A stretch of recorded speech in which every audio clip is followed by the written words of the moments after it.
Hey there, AP Lang, and welcome to Flamingo Week. Flamingo Week comes from this iconic prompt that AP teachers cannot stop talking about on Facebook. So I thought I'd dive in for the very first time. So this is our inaugural Flamingo Week. I'm going to do the first read of the prompt for you.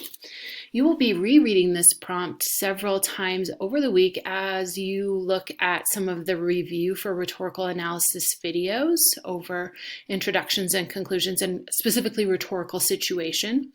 So I just want you to listen to it for the first time and kind of get the idea. First is the prompt and then the passage. This prompt is from 2006. The passage below is an excerpt from Jennifer Price's recent essay, The Plastic Pink Flamingo, A Natural History. The essay examines the popularity of the plastic pink flamingo in the 1950s. Read the passage carefully, then write an essay in which you analyze how Price crafts the text to reveal her view of the United States culture. So look at the times. She's talking about the plastic pink flamingo in the 1950s, although it was written in 1999. And look at the title of her essay. It's interesting. A Natural History. Plastic, that's interesting. And then look at the purpose that's laid out for you that you need to get deeper into.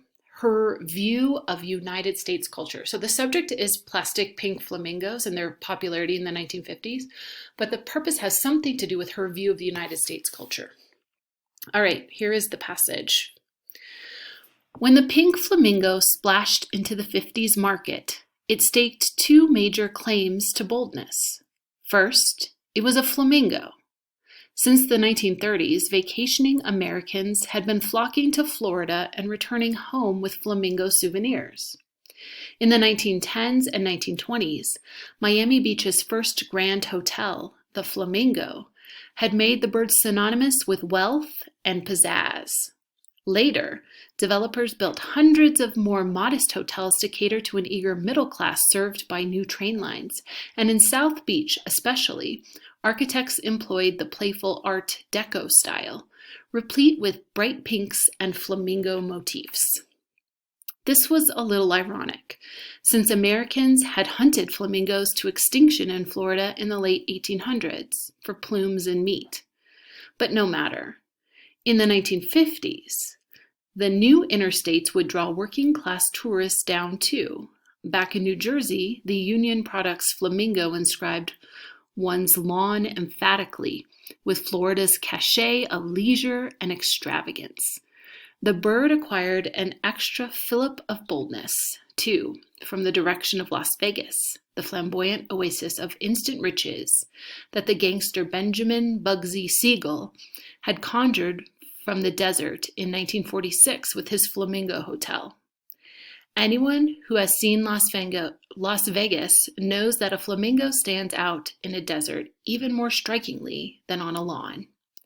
In the 1950s, namesake flamingo motels, restaurants, and lounges cropped up across the country like a line of semiotic sprouts. Semiotic sprouts. And the flamingo was pink, a second and commiserate claim to boldness. The plastics industries of the 50s favored flashy colors, which Tom Wolfe called the new electrochemical pastels of the Florida littoral. Tangerine, broiling magenta, livid pink, incarnadine, fuchsia demure, Congo ruby, methyl green. The hues were forward-looking rather than old-fashioned, just right for a generation raised in the Depression that was ready to celebrate its new affluence. And as Carol Ann Marling has written, the sassy pinks were the hottest color of the decade. Washing machines, cars, and kitchen counters proliferated in passion pink, sunset pink, and Bermuda pink. In 1956, right after he signed his first recording contract, Elvis Presley bought a pink Cadillac. Why, after all, call the birds pink flamingos, as if they could be blue or green? The plastic flamingo is a hotter pink than a real flamingo, and even a real flamingo is brighter than anything else around it. There are 5 species, all of which feed in flocks on algae and invertebrates in saline and alkaline lakes, and mostly warm habitats around the world. The people who have lived near these places have always singled out the flamingo as special. Early Christians associated it with the red phoenix. In ancient Egypt, it symbolized the sun god Ra. In Mexico and the Caribbean, it remains a major motif in art, dance, and literature.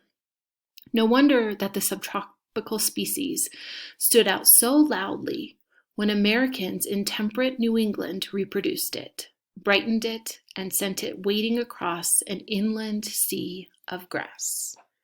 The American Scholar, spring 1999.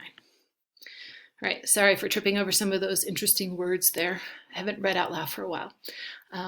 So you will be reading this again and again, but thinking now to yourself, what does the plastic pink flamingo's popularity in the 1950s have to do with an author from 1999's view on the United States culture?